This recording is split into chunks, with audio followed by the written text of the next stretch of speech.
Boa tarde a todos. Nesse momento, eu declaro aberta a audiência pública para a discussão do projeto de lei número 032/2022, de autoria do Executivo Municipal, que dispõe sobre as diretrizes para a elaboração da lei orçamentária para o exercício de 2023 e da outras providências. E gostaria de convidar o senhor Alex Borchardt, contador do município, para sentar junto à mesa.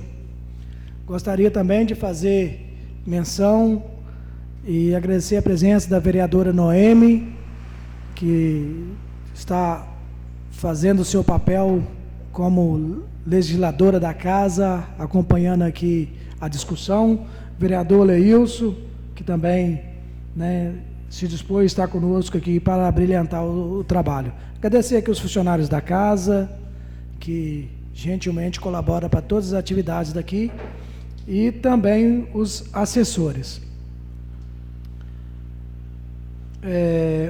O que está sendo posto em pauta hoje, vereador Pera, nosso primeiro secretário da casa, que também está presente, é a discussão da LDO, que é um instrumento, onde o Alex vai detalhar melhor aqui, que norteia o instrumento que é a LOA, que é a Lei Orçamentária Anual. Então, a LDO vai dar os parâmetros, vai dar as diretrizes para a elaboração da LOA. Por isso que ela é feita antes da LOA. E, nesse momento, eu abro a palavra e a apresentação ao Alex, contador do município. E, em seguida, os presentes que, se quiserem fazer alguma colocação, estarão em liberdade.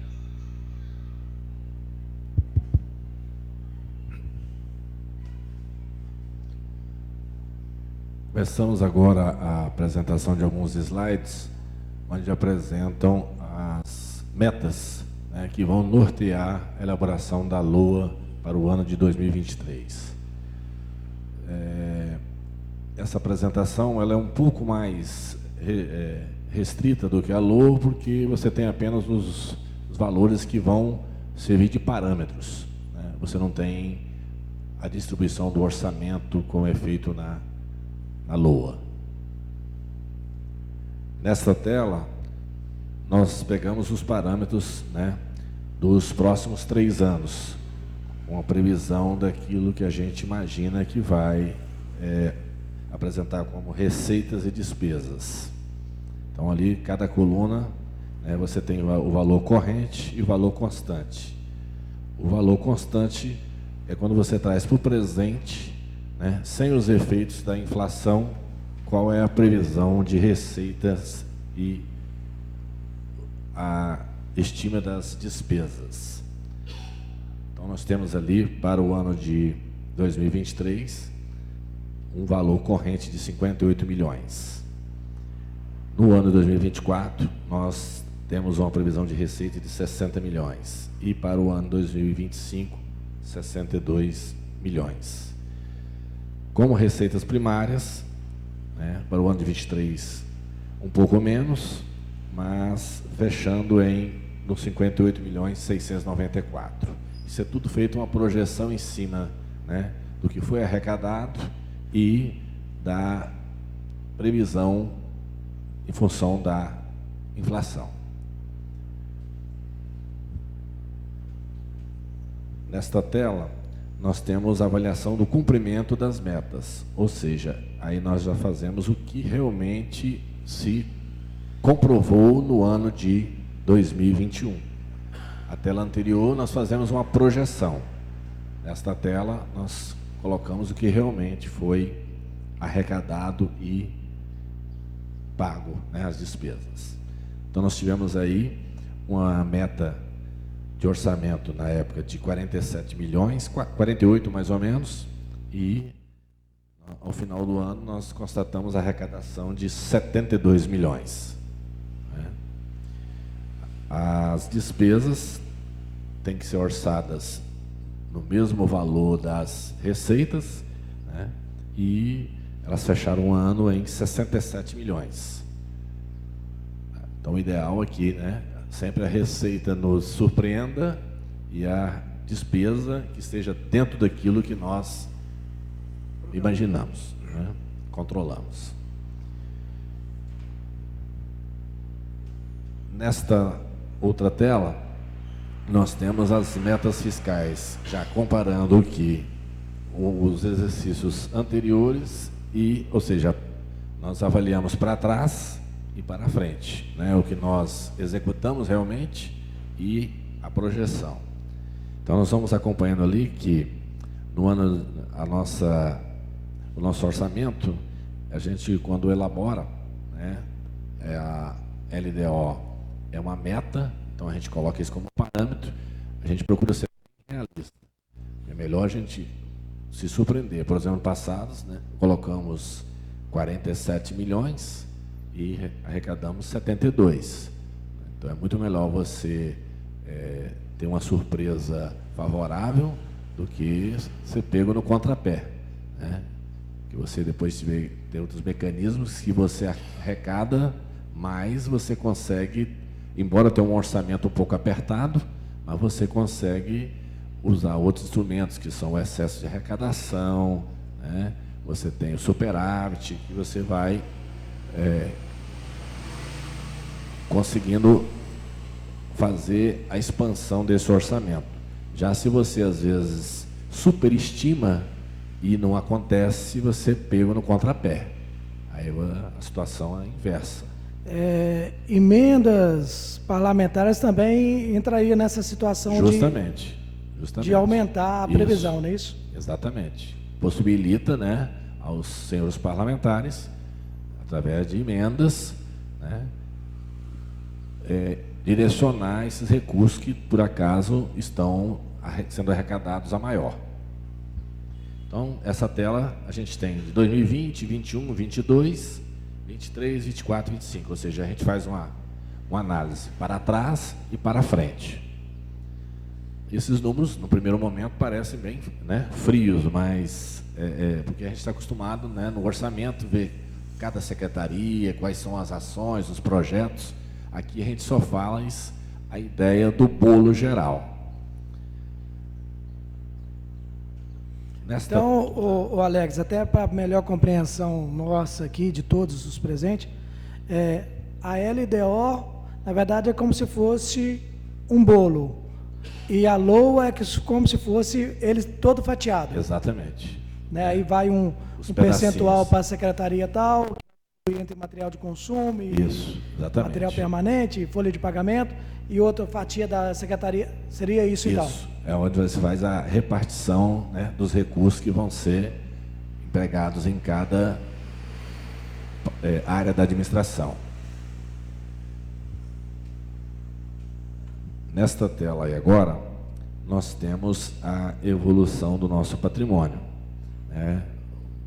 Se eu não me engano, com esses 2 anos de pandemia, a coisa bagunçou um pouco a cabeça da gente, né? Mas se eu não me engano, acho que foi no ano de 2020, virando para 21, foi isso mesmo, final de 20, virando para 21, nós fizemos o levantamento do nosso patrimônio. O município de Pancas tinha o seu patrimônio do município bem defasado em termos de levantamento.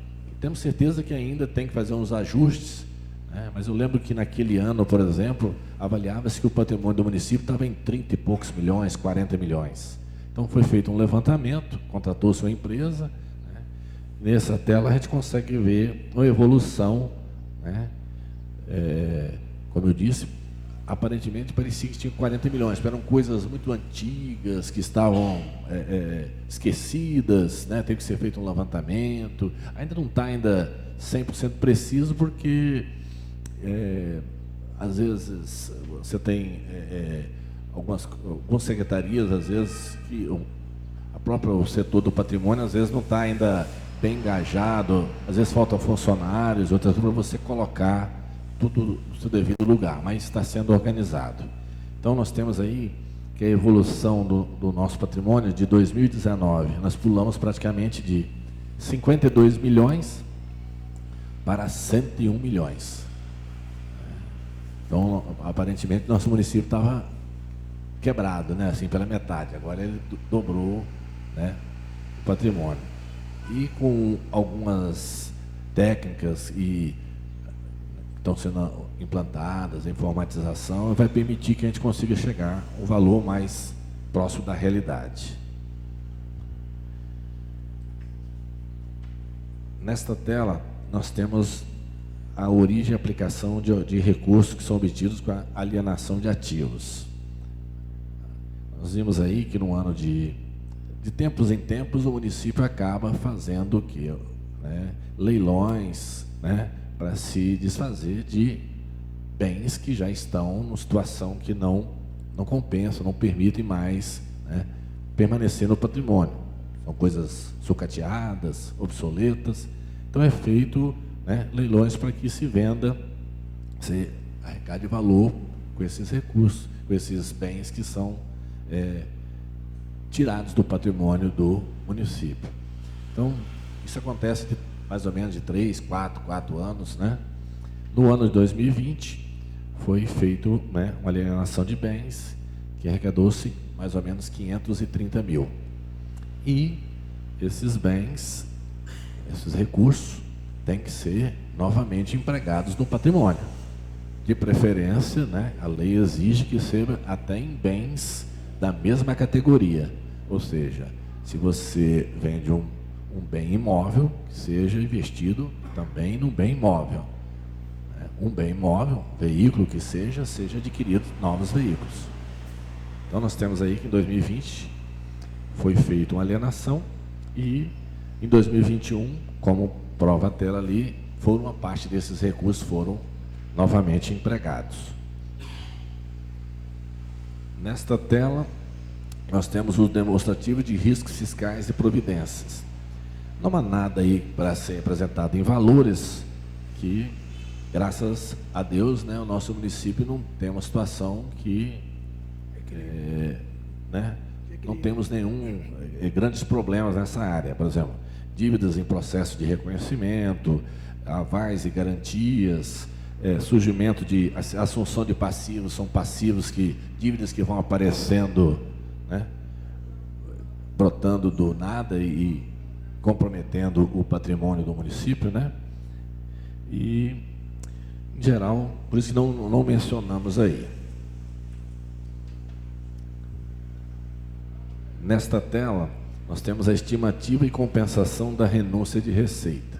Também não apresenta valores, que nós não temos previsão nenhuma para em 2023 implantar qualquer projeto que envolva renúncia de receitas. Até porque isso cada vez mais está ficando bem complicado, né? Porque o tribunal exige que se faça todo um projeto, um plano, né? Quais são as compensações, né? Por exemplo, se você vai fazer um refis, por exemplo, você tem que calcular tudo que o município, né, perderia de receita e como vai ser compensado, o que são as despesas que tem que cortar, etc. A gente vê muito isso no governo federal, né? Que quando faz aqueles cortes no orçamento, né? Então, é uma situação parecida a essa. Nós aqui não temos, tá? Nesta tela, nós temos a margem de expansão das despesas obrigatórias de caráter continuado. Também não temos previsão nenhuma de ampliar essas despesas, que são aquelas despesas que, quando criadas, né, ou ampliadas, elas não voltam ao seu patamar. Por exemplo, você tem a questão da limpeza pública, né, e outras mais que atravessam ano após ano e que você, toda vez que vai fazer implementar uma mudança, você tem que tomar os seus devidos cuidados para não é? Porque são despesas que, uma vez criadas, não desaparecem mais, elas só tendem a aumentar. Né? Você tem o exemplo aqui da limpeza urbana, mas temos outras, a questão da saúde, né? Essa aí, a gente sabe que cada vez mais educação e saúde vão requerer mais recursos, né? A gente vê, por mais que você aplique, nunca vai ser suficiente, porque sempre temos mais demanda, né?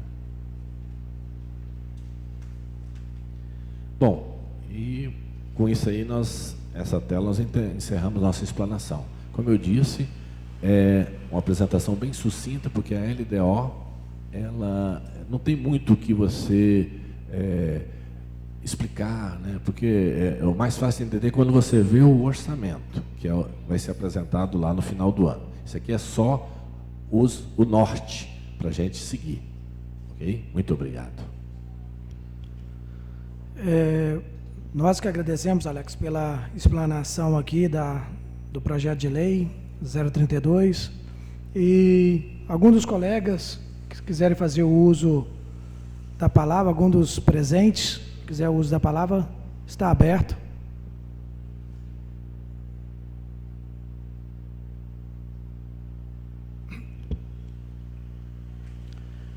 Então, eu gostaria de agradecer a presença de todos, a presença da vereadora Noemi, vereador Leilson, vereador Pera, que como legisladores estão cumprindo seu papel, os presentes, funcionário da casa, o Alex, que gentilmente atendeu aí esse convite. E, sem mais perguntas e nada mais a tratar, eu declaro encerrada a audiência pública e uma boa tarde a todos.